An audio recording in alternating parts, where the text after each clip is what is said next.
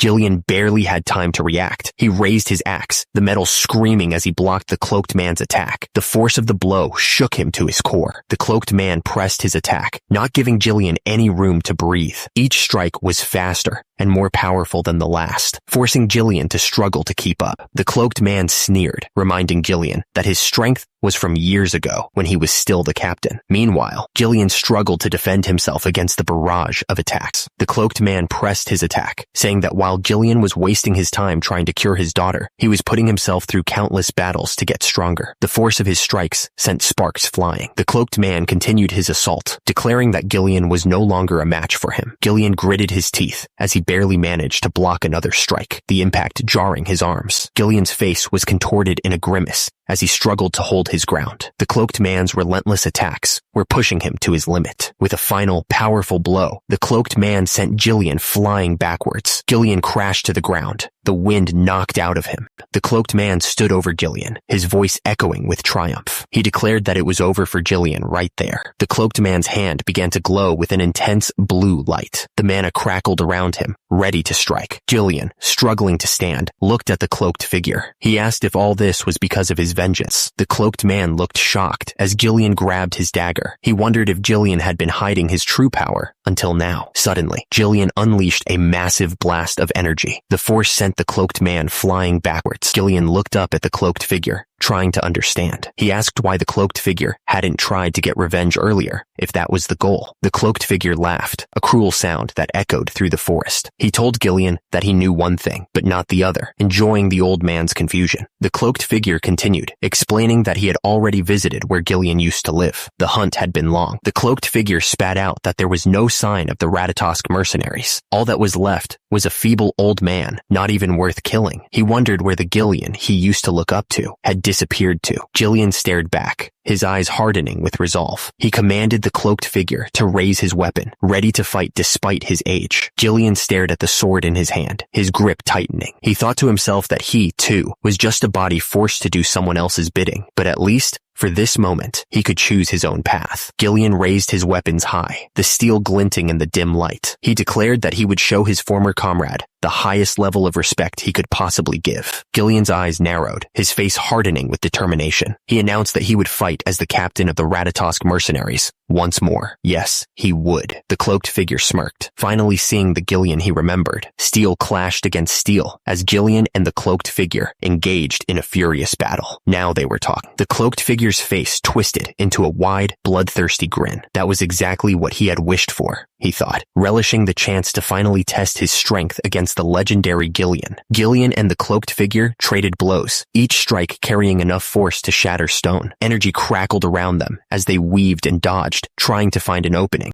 Jillian swung his axe in a wide arc, aiming to cleave the cloaked figure in two. But the cloaked figure was ready, intercepting the blow with a swift parry. The cloaked figure struck back with a speed that belied his size, hitting Jillian hard. The force of the blow sent Jillian staggering back, his face contorted in pain. Up close, the cloaked figure's face was a mess of blood and bruises. But despite the pain, a crazy grin stretched across his lips. Jillian raised his axe high above his head, ready to deliver the final blow. He was going to end this right here. Diego Villanos, his face a brutal mess, was barely conscious. He was going to remember Jillian, the former captain of the Ratatosk mercenaries, for doing this to him. Diego Villanos lay defeated, his blood staining the ground around him. He was breathing hard, each gasp a struggle. The brutal sword lay discarded near a fallen soldier. The ground was littered with the bodies of the dead, a grim reminder of the battle that had just taken place. Gillian stood tall over the carnage, his armor stained with the blood of his enemies. He had won this fight, but at what cost? Gillian turned to his men. "Good work," he said. "Oh my, selling these guys loot could bring in quite a bit of money, don't you think?" Ghislaine apologized, saying he'd caused more delays than necessary. "No, it's fine," Gillian replied, accepting the apology. Ghislaine thought that Gillian was far more exceptional than he'd expected. When Ghislaine had first left home to start mercenary work, the stories about Gillian from his seniors had helped lay the foundation for him to become the mercenary king. He was glad that moving quickly had been the right choice, because thanks to that, he'd gained a reliable comrade. Ghislaine wondered if Gillian remembered who he was back then. Gillian simply replied, yes. Gillian said that Ghislaine had been his old comrade. Ghislaine wondered what his old comrades were doing now. He figured they were living a life of their own, since this was before they had met him. Ghislaine thought to himself that he would have to scout them out someday. He looked off into the distance, planning his next move. Ghislaine suggested that they follow Belinda's idea and grab anything valuable from the fallen enemies. Gillian immediately shot back, reminding him that he wasn't his subordinate. 2 days later, they arrived in Perdium territory. The wagon trundled along the worn path, carrying them closer to their destination. The land was rough, showing signs of recent battles, but the castle in the distance offered a beacon of hope. Ghislaine leaned forward, asking if that was Perdium up ahead. Gillian confirmed that it was, indeed, their destination. Ghislaine said that it felt good to be back home, remembering how he'd run away, thinking he could return anytime he wanted. He then asked Gillian what he thought of their land. Gillian paused for a moment before replying that it was great. Gillian looked over at Ghislaine, his expression grim. He said that their land was shitty, wasn't it? Gillian went on, pointing out that all the houses were falling apart, and fixing them was impossible. He added that the fields were empty because all the farmers had been forced to join the army, which meant the land couldn't grow anything. He sounded like he knew this land's problems really well. Ghislaine declared that he was going to fix all those problems. He said that's why he needed Gillian's strength, adding that it would be a long battle to get rid of everything tied to Duke Delphine, and to protect what they had taken for granted. Ghislaine looked absolutely determined. He vowed that he would revive this land, no matter what it took. The carriage rolled along the road, carrying them closer to their goal. The journey ahead would be long, but they were ready to face whatever came next. Belinda suddenly pointed, exclaiming for the young master to look over there. Ghislaine looked in the direction she was pointing, wondering what was so important. Ghislaine's eyes widened as he stared intently at something in the distance. He seemed to recognize something, his expression shifting from curiosity to shock. Ghislaine stared up at the silhouette in disbelief. He whispered in shock, recognizing the figure standing before him, asking if it was his father. Perdium Castle loomed in the distance, a reminder of the challenges and responsibilities that awaited. The massive structure stood as a symbol of his family's legacy and the land he was determined to restore. Inside the castle, a tense meeting was underway. The leaders were discussing the need to reduce their forces, which caused immediate concern among the group, with one of them questioning how they were going to properly manage the front lines. The explanation was that they needed to rebuild the forts and defense weapons that had been damaged during the last battle against the orcs. Even reducing the night forces was barely enough to give them some breathing room, but one of them still thought reducing the forces posed a significant risk.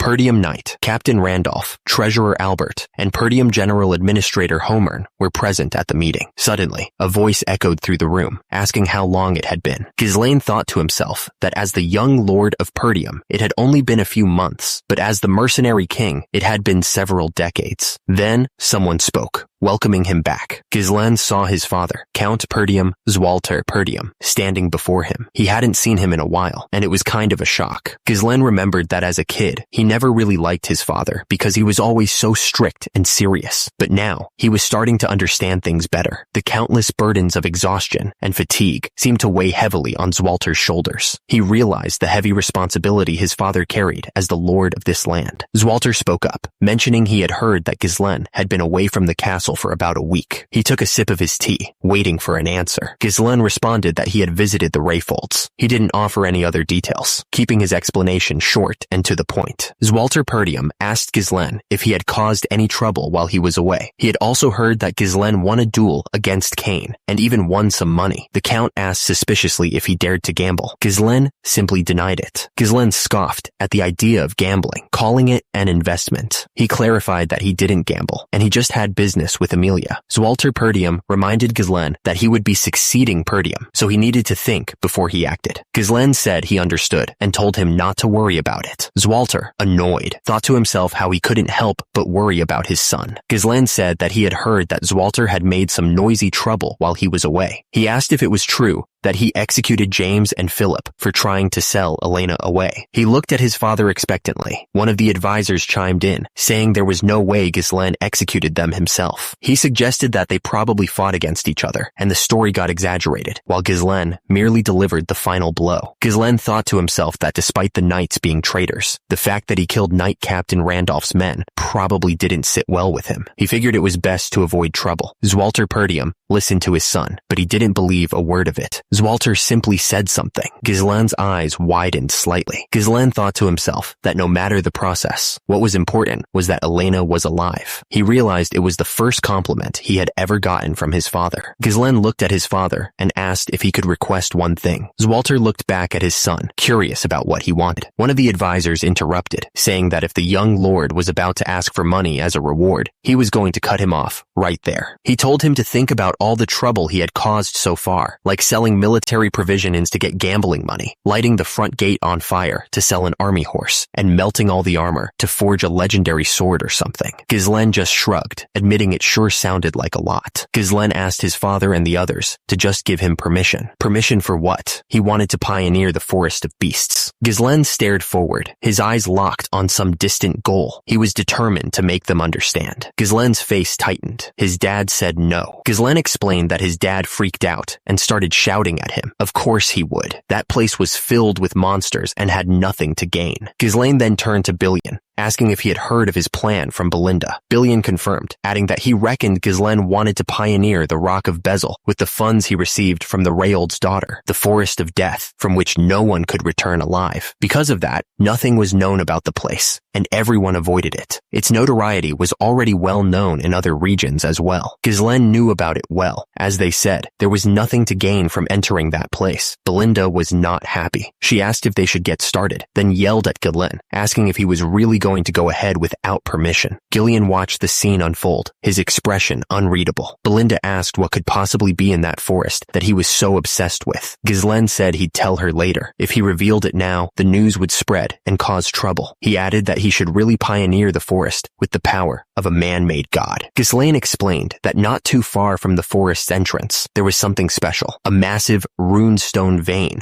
was buried there. It was ore infused with mana. Runestone, he continued, was an extremely rare mineral that mages were absolutely crazy about. It was used in all sorts of magical tools, barriers, magic circles, magic scrolls, alchemy, and magic research. Basically, anything that used mana. Ghislaine smirked. In his previous life, Duke Delph was the one who discovered it, but now only he knew about this piece of information. He wouldn't let the same mistake happen again. Belinda looked really annoyed. She clearly still wasn't happy about this whole plan. Belinda sighed, knowing she had no choice. She agreed to follow his orders, since he must have a plan. Ghislaine then told her to head to the nearby guild and hire some mercenaries. Around 200 should do. Belinda couldn't help but point out that he was really going all out with the money he'd risked his life to get. Gillian asked if the young lord was sure about this. Mercenaries were a rough and unruly bunch, and with that many gathered, they'd be hard to control. They might even turn on their employers and take everything everything for themselves. Ghislaine agreed, which was why he and Jillian were going to pick out the useful ones personally. Gillian asked what Ghislaine meant by that. Ghislaine explained that he was talking about the most skilled among the small-scale mercenary groups in the north. Gillian's eyes widened. "Don't tell me," he said. "Those crazy dogs." Ghislaine confirmed. They were skilled enough, but their power would turn to dust if things went south. The Cerberus mercenaries. A vision of the mercenaries appeared, showing a pack of monstrous wolves. Ghislaine declared that it was time to go put a leash on those crazy dogs. They began their journey towards the Cerberus mercenaries' territory, ready to face whatever awaited them. The outskirts of the Zimbar territory was home to the Cerberus mercenaries. Their camp was a chaotic mess, filled with rough-looking characters. Ghislaine and Jillian approached the camp on horseback. Dust kicked up around them as they made their way closer to the Cerberus mercenaries. Two mercenaries spotted Ghislaine and Gillian. They commented that the two were here and that those poor souls had no idea what they were walking into.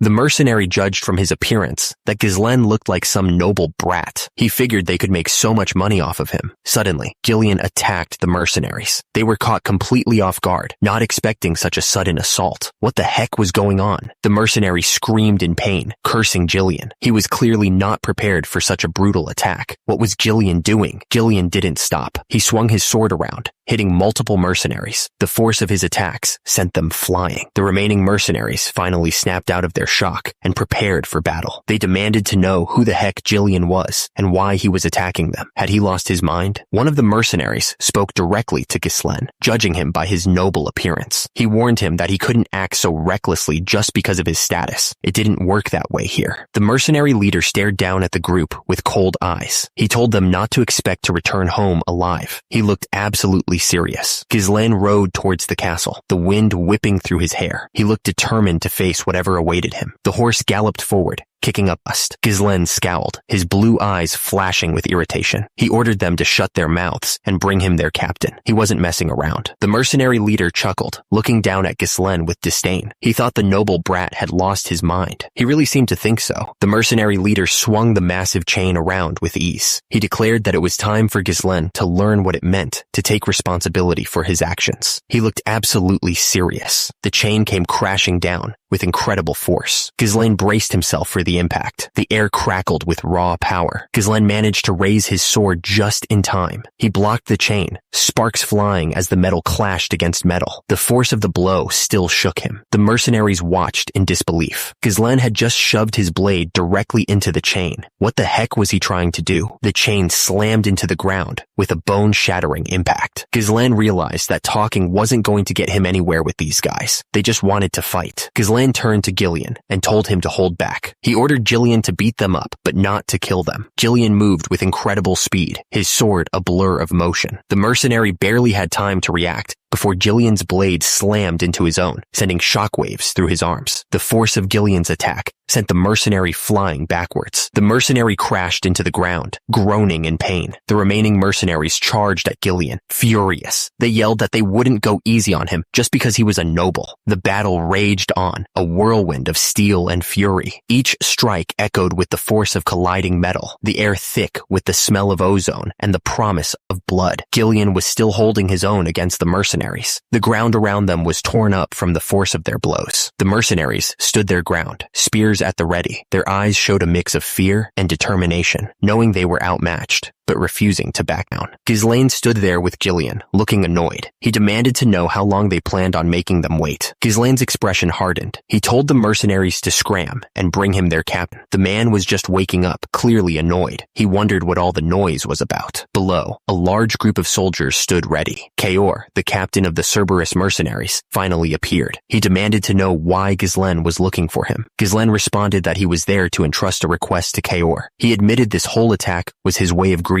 him, saying he thought it was the best way to tame him. Kaor looked at him suspiciously. He said he couldn't imagine what would happen if Ghislaine were to greet them a second time. Kaor sighed and told Ghislaine to cut to the chase. He wanted to know what kind of request he had. Ghislaine told Kaor he wanted to hire him to pioneer the forest of beasts. Kaor looked surprised and asked if he meant the forest near the Perdelium territory. Kaor wanted to know what kind of person would stir up such a dangerous forest. Ghislaine introduced himself as Ghislain Perdium, the young lord of Peridium.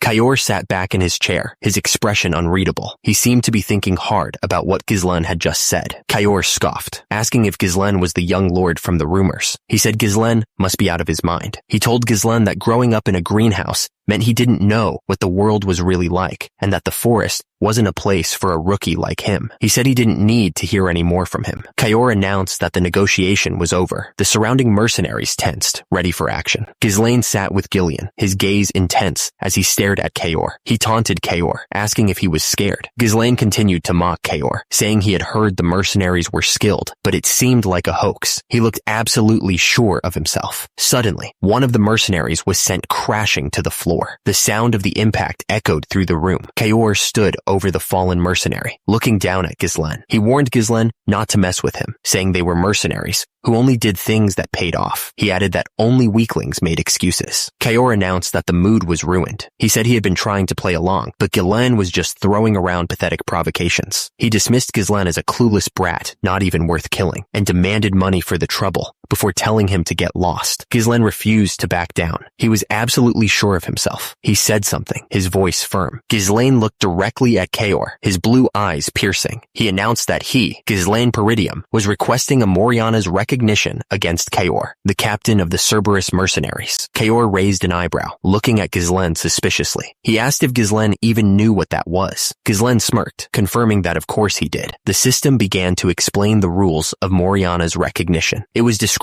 as a traditional betting method passed down among mercenaries. When two people agreed to the bet, they would fight using only a single dagger without relying on mana, with each of them having one of their arms tied together. The system continued, warning that stepping outside the small circle also counted as a loss. This forced them into a brutal life or death struggle within limited space and movement. It was explained that in many cases, not only the loser, but even the victor ended up dead. The system continued to explain the rules of Moriana's recognition. The loser had to cleanly admit defeat and completely obey the winner's orders. The loser would become the winner's dog, forced to do whatever he was told. Ghislain asked if that sounded good. Kayor looked at him suspiciously, wondering how a noble like Ghislain knew about such a dirty mercenary tradition. He explained that in the mercenary world, refusing the challenge would be admitting weakness, something that could never happen. Ghislain just smirked, surrounded by Kayor's mercenaries. The tension in the room was so thick, you could cut it with a knife. Something was about to happen. Kayor grinned and called out to his men. He told them they had a bold little noble who wanted to be recognized in a mercenary's way. He asked why they didn't help him out a little. Ghislain and Kayor stood facing each other, their hands tied together. Each held a knife, ready to fight. The mercenaries watched closely, waiting for the signal. One of Kayor's mercenaries yelled that Ghislain was an insolent little noble brat and ordered Kayor to kill him. Ghislain and Kayor stood there, hands tied, ready to begin the brutal mercenary ritual. Ghislain knew that he couldn't back down now. Ghislain smirked, staring directly at Kayor. He told him that he'd already done this 5 times. He looked completely confident. Kayor looked at Ghislain with a surprised look on his face. He wondered what Ghislain meant when he said 5 times. Ghislain stared at Kayor, a smirk on his face. He corrected himself, saying that he'd actually done this over 100 times. He was ready. The word start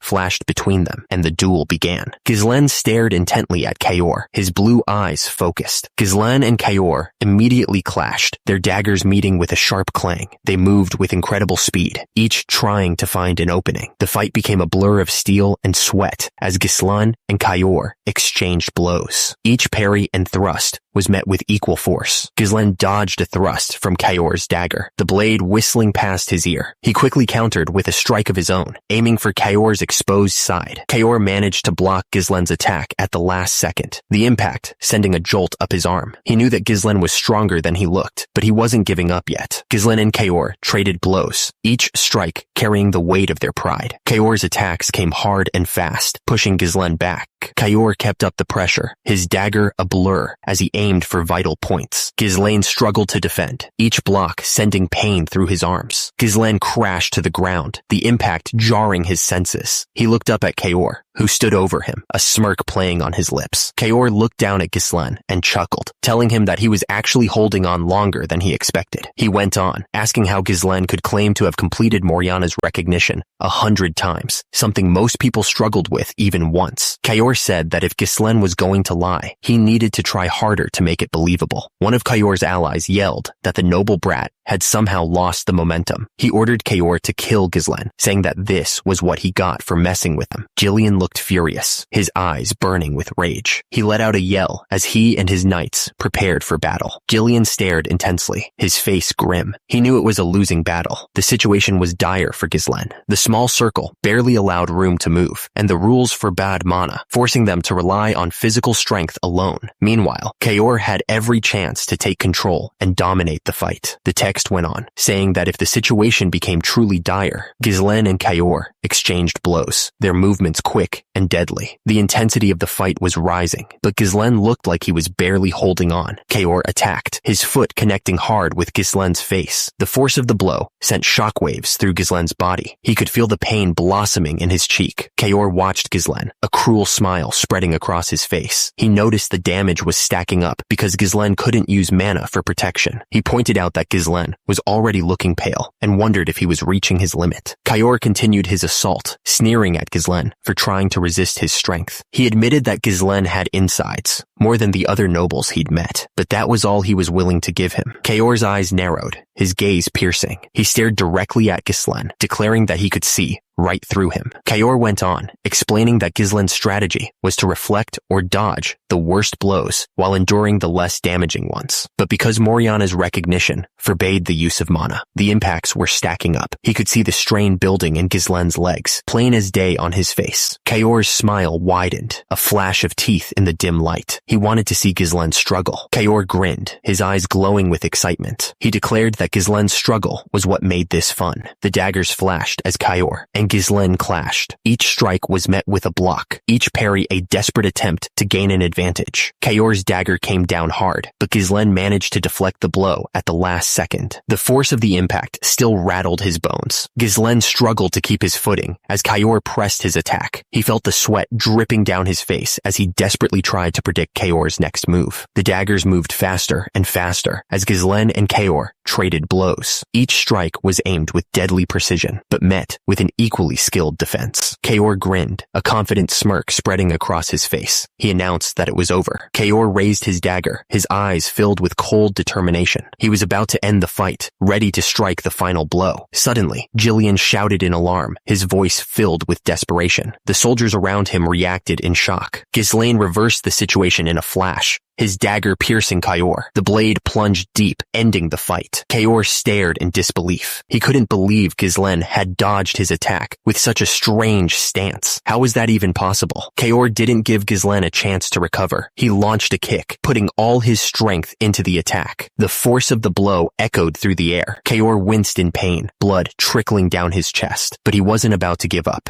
his eyes burning with determination. This fight was far from over. The two warriors clashed again, each blow carrying the weight of their pride and skill. Sparks flew as their daggers met, the sound of metal on metal ringing in the air. Neither was willing to yield an inch. The crowd erupted with shouts of encouragement for Kayor. They couldn't believe Ghislaine had managed to wound their captain again. One of the men yelled for Kayor to show him what a real mercenary was made of. Kayor lunged at Ghislaine, dagger aimed to strike. The force of the attack was intense, the air crackling with energy. It was a brutal display of power. Their daggers met with a resounding clash, each warrior determined to overpower the other. The sound of steel against steel echoed in the small space. It was a desperate struggle for dominance. Kayor stared at Ghislaine, his expression a mix of shock and disbelief. He couldn't understand what was happening. Kayor demanded. Gillian watched the fight intently, his eyes narrowed in thought. He was starting to understand what was happening. Gillian murmured. Gillian continued, analyzing Ghislaine's moves. Swinging with power stiffens the muscles and burdens the body with rigidity, he thought. The young lord didn't fight against the opponent's momentum. Instead, he relaxed and redirected it to create his own flow. It was a brilliant strategy to overcome the disadvantage of size. Kayor was in bad shape, covered in cuts and bruises. The other soldiers looked at him, worried. They didn't think he was making anyone laugh in his current state. Kayor acknowledged Ghislaine's impressive resolve. He said that most people would have broken the rules and used mana when cornered. Kayor admitted that he liked Ghislaine's style and that he had won the position of captain through this method. Kayor looked at Ghislaine and admitted that he might be at a slight disadvantage in a head-to-head match, but he had a plan. He grinned, confident confident in his next move. Kayor's face was stern, his eyes focused. He declared that the conditions for victory weren't limited to just overpowering his opponent. He had another trick up his sleeve. Kayor fell backward, his foot stepping outside the circle. That was it. Another rule of Moriana's recognition stated that if even one foot stepped outside the circle, it was an automatic loss. Kayor was sure of himself. No matter how skilled Ghislaine was, if Kayor sent him flying, he would have to touch the ground outside. Kayor was sure he would win. The dagger was held tight in his hand. The metal glinted, ready to strike. The air was thick with anticipation. Kayor and Ghislaine were still locked together, a desperate dance of strength and skill. But then, Kayor started to fall. He was losing his balance. Kayor was still falling, but he was not giving up. He strained against Ghislaine, trying to regain his footing. This was it, the turning point of the battle. Kayor's foot slipped. It was outside the circle. The fight was over. He had lost. Ghislaine had won. Ghislaine pressed his attack with everything he had. The dagger flashed in the light as he aimed for a weak spot, not giving Kayor any room to breathe. The punch landed hard, and Kayor went flying back. He could feel the force of the blow reverberating through his body. Kayor's foot slipped outside the circle. It was over. Ghislaine was breathing heavily, but he managed to say that he had won. Kayor was furious and asked him who the hell he was to have this caliber of skill. He added that he didn't like Ghislaine's attitude and reminded him that he was talking to his master. Ghislaine asked Kayor what he wanted, because the fight was over. He then said that Kayor hadn't gone outside the circle just yet, which made Kayor react in shock. Ghislaine looked ready to throw another punch. He was going to be disciplining his subordinate now, it seemed. Ghislaine stood over Kayor, who was sprawled on the ground. The surrounding crowd of onlookers was silent, watching the brutal end to the match. Kayor was bleeding from his face as he tried to argue. He stammered, saying that the rules stated that if one of the fighters stepped outside the circle, they lost. Ghislaine sneered and asked Kayor if he was going to follow the rules on the battlefield too. He told him not to talk back to his master. Kayor spat out that Ghislaine was a lunatic. He was clearly scared. Ghislaine didn't stop. He unleashed a brutal flurry of punches on Kayor, beating him without mercy. Some in the crowd were getting nervous. They wondered if it was okay to let Ghislaine keep going like this, since the bet was already over. But someone screamed for him to stop. Ghislaine didn't care what anyone thought. He told Kayor that he wasn't out of the circle yet, so the beating would continue. Ghislaine looked absolutely furious. He was lost in his own anger. The crowd started to panic. Someone yelled, asking if they were just going to watch this, and told them to kill Ghislaine. But then, a knight was cut down. Jillian raised his axe high. He warned everyone that anyone who got in the way of the young lord's disciplinary measure would be killed. Kayor was a mess. Blood dripped down his face, and his body was covered in cuts and bruises. He was clearly in a lot of pain. Ghislaine stared down at Kayor, a cold smile spreading across his face. He asked if he was done yet, enjoying his opponent's suffering. Ghislaine laughed, his fist raised high above Kayor's head. He was about to deliver another blow, not showing any mercy.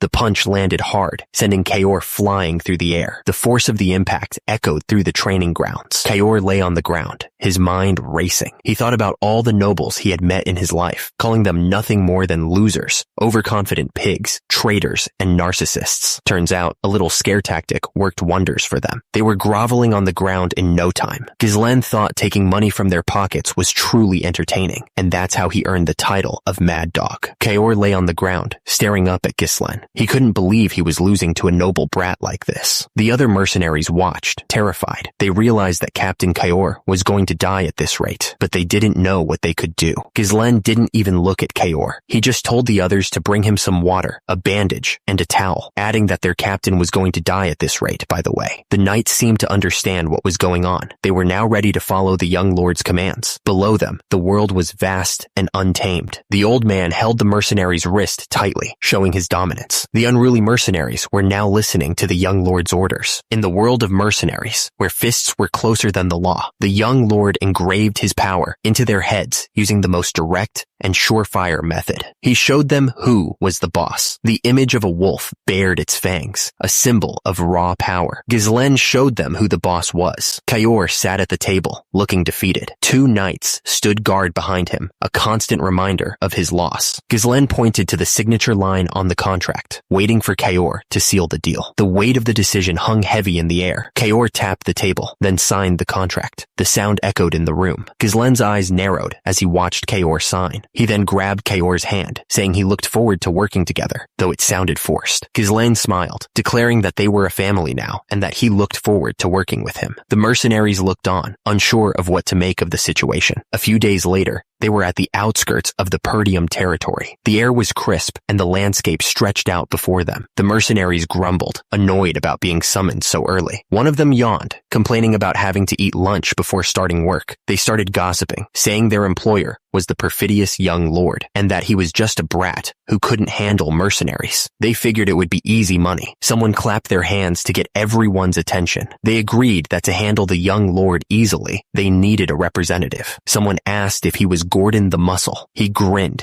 confirming that he was. Gordon the Muscle said he had been watching them discuss how to get rewards without working hard. Gordon the Muscle explained that they needed to unite their voices to get what they wanted. He reminded them of a time when some dumbass made an insane demand and everything fell apart. He warned them that they needed to know their boundaries. Gordon the Muscle said he would pressure the employer as their representative, so they should put the compensation for his hard work in the bag. The mercenaries agreed that it sounded good and that Gordon should be their rep. They thought his giant build would help and that he was reliable, even though all he does is work out. The mercenaries looked up as one of them shouted that someone was coming. Gordon the Muscle gripped the bag of money tighter, ready to make his demands. Far from the mercenary camp, a lone rider approached a massive castle. The rider seemed determined, pushing onward towards his destination. The lone rider got closer, the castle now looming large in the distance. He urged his horse onward, undeterred by the size of the fortress. Back at the camp, the mercenaries watched the lone rider approach. One of them wondered if it was their employer, adding that he looked pitiful and might run away after seeing Gordon's muscles. Gordon the Muscle told the mercenaries to come forth and set up a scary mood for him. He grinned, ready to teach the brat how tough the real world was. A group of riders approached the camp, heading directly for the castle in the distance. They seemed to be moving with purpose, their destination clear. Leading the charge was Ghislaine Perdium, with a determined look on his face. Behind him rode a group of mercenaries, ready for action. Gordon the Muscle stared in disbelief. He recognized the dog snout-shaped helmets, and it hit him. These were the Cerberus mercenaries. He wondered what was going on. The Cerberus mercenaries rode into the camp, and Gordon was completely stunned. He couldn't believe what he was seeing, wondering what the hell Ghislaine had done to get those crazy dogs to follow him. Ghislaine approached Gordon and asked if he was the rep. Gordon, still caught off guard, stammered, confirming that he was indeed the representative. Ghislaine asked for his name, his blue eyes piercing. Gordon the Muscle, looking nervous, stammered as he gave his name. Ghislaine repeated the name, Gordon the Muscle. He seemed to be sizing him up. Gordon just waited, trying to read his expression. Ghislaine announced, "I am the young lord of Perdium, Ghislaine Perdium." He ordered Gordon to gather the mercenaries, his voice leaving no room for argument. Ghislaine declared their next move, his voice carrying over the camp. They would begin pioneering the Forest of Beasts, and he expected everyone to fall in line. The Forest of Beasts loomed ahead, its depths shrouded in mystery. The air was still, but there was a sense of unease hanging in the air. Ghislaine and Belinda walked towards the forest's edge. The mercenaries were already moving, preparing to enter the unknown. The text confirmed that all preparations for pioneering the forest were complete. Construction of the expedition's temporary base, resource procurement, everything was ready. The troops were assembled, a massive force ready to carve a path through the wilderness. They were a mix of contracted mercenaries and the young master's Cerberus forces. Belinda did the head count one more time, as requested. She confirmed that with the 146 mercenaries contracted through the office and the 41 Cerberus mercenaries brought by the young master, the total came to 192. The young master asked if Scoven had been informed. Belinda confirmed that he had, and that he was sleeping to avoid detection as they entered the Forest of Beasts. The young master seemed relieved, saying that was reassuring. The young master addressed the assembled mercenaries, his voice echoing in the air. He announced that they would be entering and pioneering the Forest of Beasts, a place rumored to be filled with unseen dangers. The young master continued, warning of monsters and threats beyond imagination that lurked within the forest. A mercenary interrupted, expressing his fear of venturing into such a dangerous place. Belinda snapped at him for daring to interrupt the young master. The young master offered a deal. Anyone who wished to withdraw could do so now, but if the mission succeeded, he promised them 3 times their current pay. He waited for their reaction. The mercenaries' eyes widened at the prospect of such a reward. One of them exclaimed that it sounded appealing. Belinda, however, looked annoyed and accused the young master of spouting nonsense, since they had already spent all their funds on preparations. He simply replied that this was how you boost morale. The young master was confident that he'd be able to pay the mercenaries and still have money left over if the mission succeeded. He was sure of it.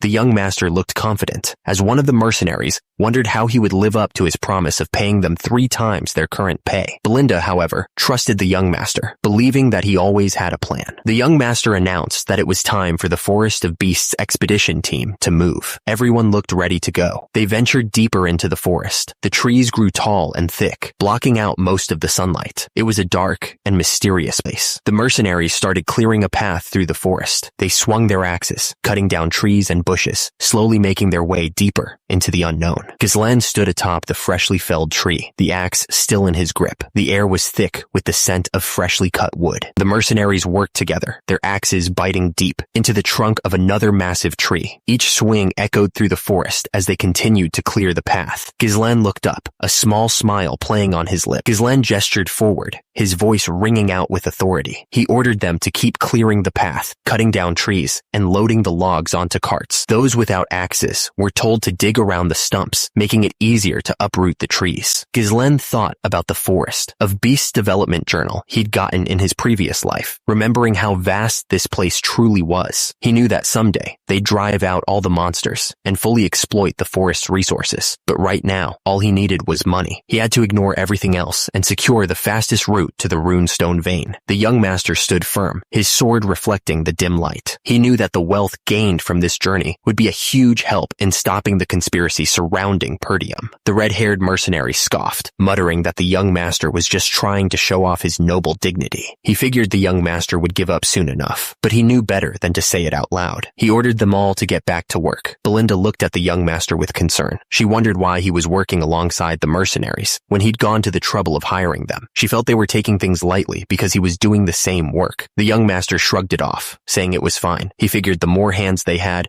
the quicker the job would get done. He didn't want to stay in this place any longer than they had to. Belinda sighed, saying he talked as if he knew everything already. One of the mercenaries yelled, asking if the other was trying to start a fight. So far, everything had been going smoothly, and he didn't want anyone messing it up. The young master watched calmly, ready to step in if things got out of hand. The young master thought about the Duchy of Delphine, who had conquered the kingdom and started building up the Forest of Beasts. He couldn't figure out why they picked that place. Instead, he managed to get a development journal that showed where the main resources were and what the monsters were like. Thanks to that, he felt somewhat ready, but he wondered what the employee was thinking, bringing hundreds of lanterns. He figured torches would have been a lot cheaper if they wanted to use them at night. The young master felt uneasy because nothing had happened so far. He'd only read about stuff in the journal and hadn't actually seen anything happen yet. He told everyone not to let their guard down. The forest was getting darker and deeper. The trees loomed over them. The mercenaries swung their axes, clearing a path through the dense trees. The sound of chopping wood echoed through the forest. One of the mercenaries wondered if it was already night, since it had gotten so much darker. He said that they said this was a dangerous forest, but they hadn't even seen a single monster. He figured it was all just a rumor, and they would have it easy without even having to do anything.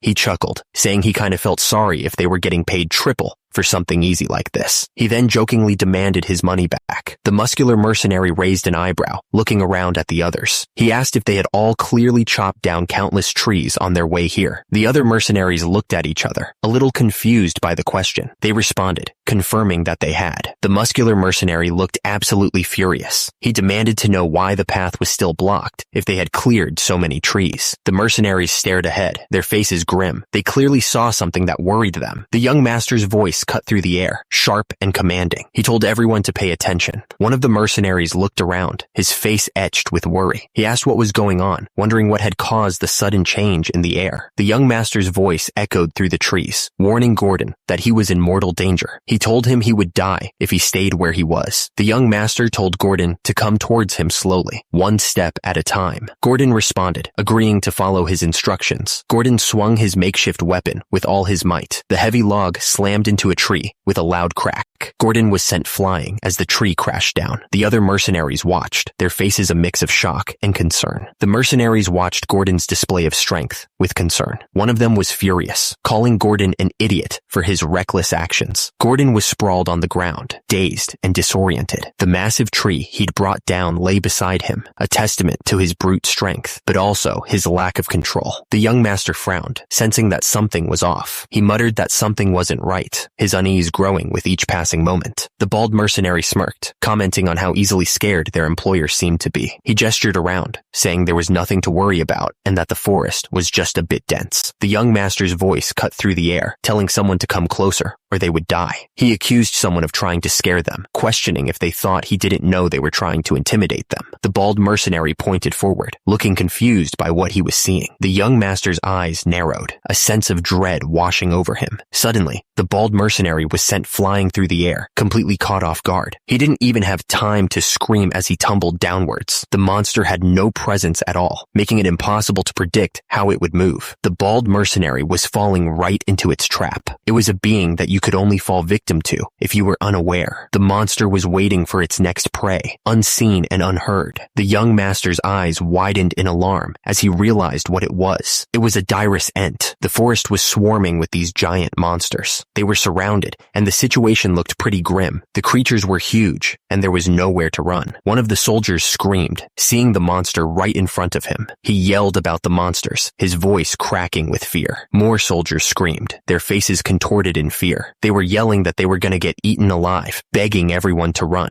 One of the soldiers looked up, completely confused by what was happening. He didn't even have time to react before he was sent flying. The soldier was falling right into the monster's mouth. There was no way he could escape now. It was a terrifying sight. The dirus ents stood tall, their glowing red eyes piercing through the dim light of the forest. They were an absolutely terrifying sight, ready to attack. One of the soldiers was caught in the monster's grasp, his face twisted in pain. He screamed for help, calling out for Gordon to save him. Another soldier desperately swung his axe, trying to cut the vines that held his friend captive. He put all his strength into each swing, hoping to break the monster's grip. The soldier stared in disbelief as his axe bounced off the vines without making a dent. He was shocked that they wouldn't break, wondering why they were so strong. The soldier was yanked off his feet, falling towards the monster's gaping maw. He screamed Gordon's name as he fell, hoping for a miracle. Ghislaine faced the dirus ent, his eyes narrowed with determination. He raised his sword, the blade glowing with a blue light, ready to strike down the monstrous tree. Ghislaine swung his sword with incredible force, hitting the dirus ent head on. The impact sent splinters flying as the monster roared in pain. Ghislaine didn't stop there. He spun around and prepared for another strike, his movements quick and precise. He was determined to take down the monster. The soldiers watched in fear as the monster stood tall, unfazed by the attacks. But one of them noticed something and shouted that they should try to shut it down, thinking their eyes might be their weakness. Ghislaine looked absolutely furious, his face contorted in anger. He yelled at the soldiers to get themselves together, trying to snap them out of their fear. Ghislaine ordered the soldiers not to spread out, warning that they would be easier targets. He told them to raise their shields and form a tight formation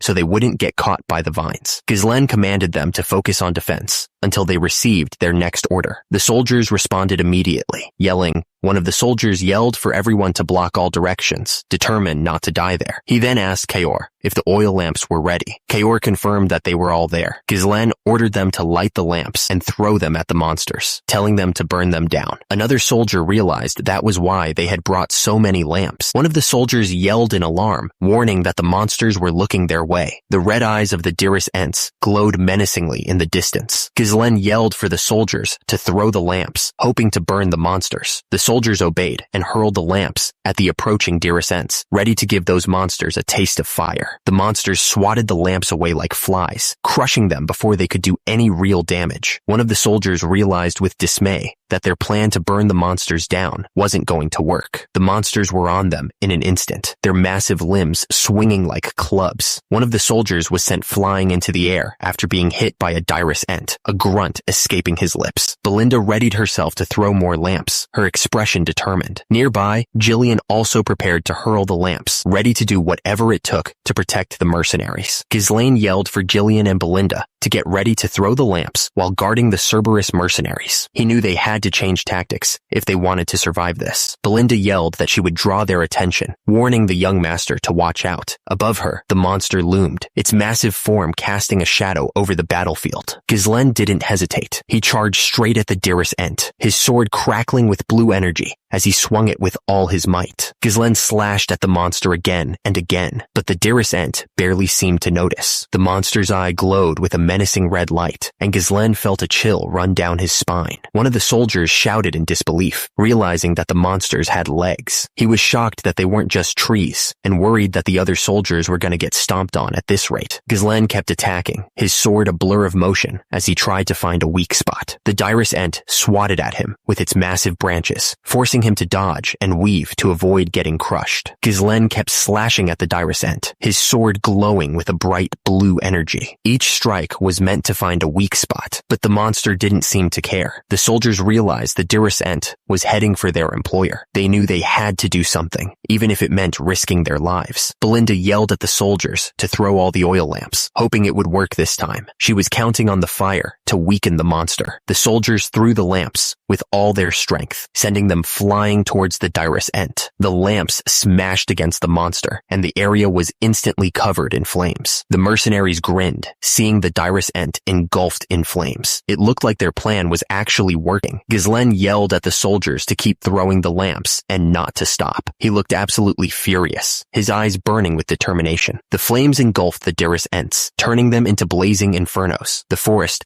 was filled with the sounds of their burning bodies. One of the soldiers was amazed that they were actually fighting back against the monsters, but then he wondered if the entire forest was going to burn down because of it. One of the soldiers said that the monsters were nothing and that they were weak against fire since they were just trees. Ghislaine warned them not to let their guard down because it wasn't over yet. He seemed disturbed by something. Ghislaine stared ahead with a serious look on his face. He announced that the monsters would now show their true appearances, which made the soldiers nervous. The smoke and steam billowed around the forest, obscuring everything. The soldiers looked up, trying to figure out what was happening. One of the soldiers wondered what the smoke was. Another asked if it was steam, and if the fire had been put out. The young master and young lord were confused about what was happening. The young master explained that the monsters were weak against fire on the outside, but not on the inside. The young master went on to explain that the fire was burning the shells of the monsters, but when it hit the wet flesh inside, it caused them to release steam. Inside the monsters, the fire met the moisture, creating a thick, scalding steam. The monsters writhed in pain from the inside out. The soldiers stared up in disbelief. They thought the monsters were defeated, but they were still moving. One of them shouted, wondering what those things were and how they could still be alive. A soldier called for everyone's attention. The mercenaries raised their weapons, ready for what was coming. Ghislaine raised his sword high above his head, the steel glinting in the dim light of the forest. He prepared to give the order. Ghislaine declared that from now on, they would be fighting up close. He knew that they had to change their strategy. Ghislaine screamed for them to charge. He took off running, his sword held high, ready to strike. Ghislaine stood before the troops, his sword raised, ready to face the giant monsters. The soldiers stared up at the monstrous figures, looming over them, their faces a mix of fear and determination.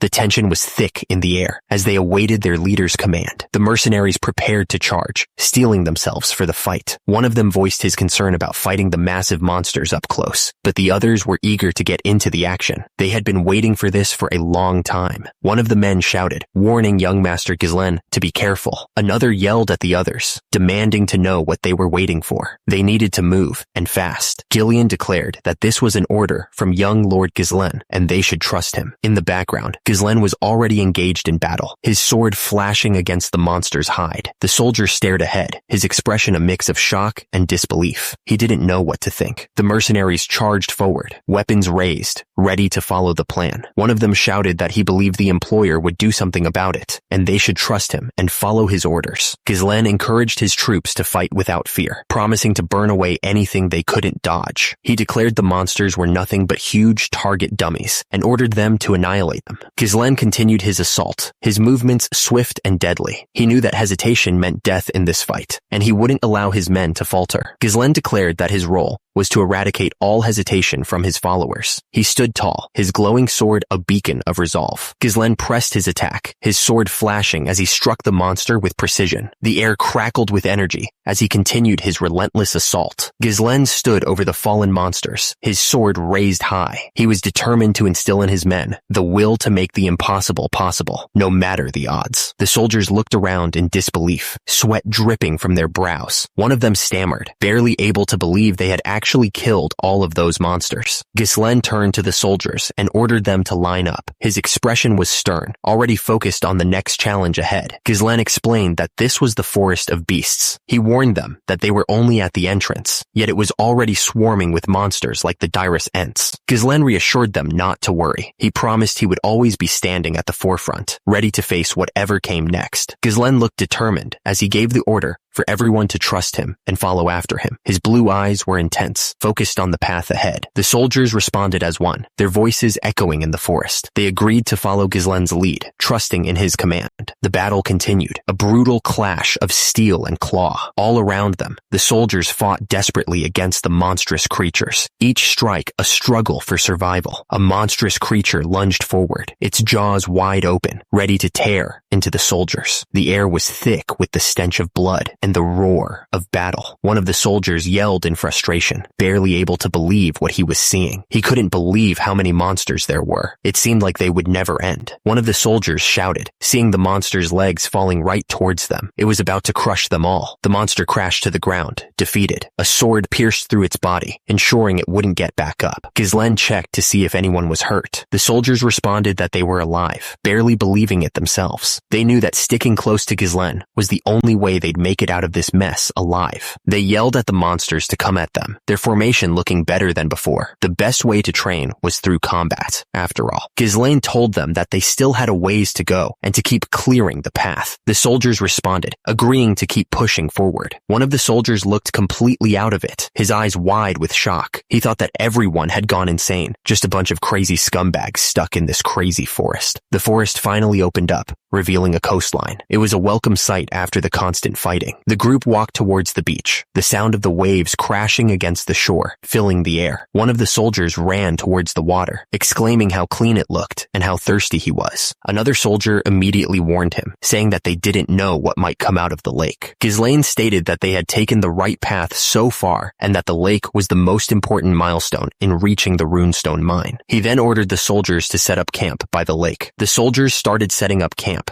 pitching tents and starting fires. The area was soon filled with the sounds of hammering and chatter. One of the soldiers grumbled, wondering what they were even doing, and complaining that they still weren't far from the entrance. He couldn't even imagine what was waiting further ahead. He was thankful that nothing had happened the last 2 nights, but he was still on edge. The group gathered around the campfire, the flames casting long shadows. One of the men looked at Manus, clearly agitated. He wanted to know if Manus was really suggesting they sneak out of the forest, and he demanded to know what Manus was even talking about. Manus leaned forward, his expression serious. He argued that their lives were worth more than any amount of money, and that they shouldn't risk them any further. He reminded them that their employer had said the destination wasn't far, but he questioned whether they could trust those words. The man looked up, his voice filled with suspicion. He accused their employer of being a scoundrel, suggesting that he had ulterior motives for wanting to explore the forest. He believed their employer was trying to accomplish something for himself. Another man countered, reminding everyone that they had already been paid and that it was their job to follow the employer's orders. He also pointed out that the employer had saved their lives on several occasions. He admitted that their employer was a good fighter, but he feared that luck would run out eventually, and one mistake would cost them everything. The man leaned in, his face etched with worry. He was convinced that the employer would use them as meat shields if things got tough, claiming that all nobles were the same. He paused, admitting that the other man had a point, but his fear remained. The hooded man grinned, pleased that his scheme was working. He thought they were scared now, and he knew they'd be suicidal to go back there alone with all those monsters. He even admitted to himself that he'd use them as bait if he needed to. Then, he told everyone to take a look over there. Someone carefully applied ointment to a wound on their arm. The gesture was small, but it spoke volumes about the need for healing and care in this dangerous place. The man applying the ointment told the other to make sure water didn't get into the wound, or it would get infected. The injured guy thanked him, but the first man wondered if he knew how expensive the medicines were. He suggested he use them on himself, pointing out that this was what the medicine was for. The man spoke up, declaring that the medicines and potions the employer was using on them were more expensive than they were. He questioned whether the employer would really do that if he was just planning to use them as meat shields. Another man agreed, stating that their employer was different from the others and that he didn't think he'd abandon them. Meanwhile, the hooded man cursed Gillian for hindering him. He knew he had to persuade at least a few of them to leave, but it was proving difficult. Young Lord Ghislaine ordered everyone to stop chatting and get some rest while they could. The soldiers immediately responded, acknowledging his command. Young Lord Ghislaine pulled Gillian and Kaor aside, telling them there was something they needed to talk about. Gillian acknowledged, but then wondered if Ghislaine was sure he wanted to leave the hooded man alone. He thought that if he were Ghislaine, he would have ripped his tongue off. Ghislaine assured him that he was sure, explaining that the hooded man wouldn't be able to do anything for a while anyway. He added that there was something more important that he needed to confirm right now. Ghislaine asked why he wanted them to count the number of lamps out here. One of them replied that there were currently about 24. Ghislaine explained that, as expected, they were missing a few. He pointed out that monsters had rushed at them day and night ever since they entered the forest. However, they hadn't seen any of them for the past 2 nights. That meant something. Gillian explained that they'd entered the territory of a nocturnal monster, one with a huge influence on the forest. Ghislaine confirmed that he was correct. The forest was quiet, too quiet. The air hung heavy with a sense of foreboding. Ghislaine stood there, a chill running down his spine despite himself. Ghislaine stared ahead, his expression hardening. He realized that the real danger was only just beginning. He had a bad feeling about what was coming.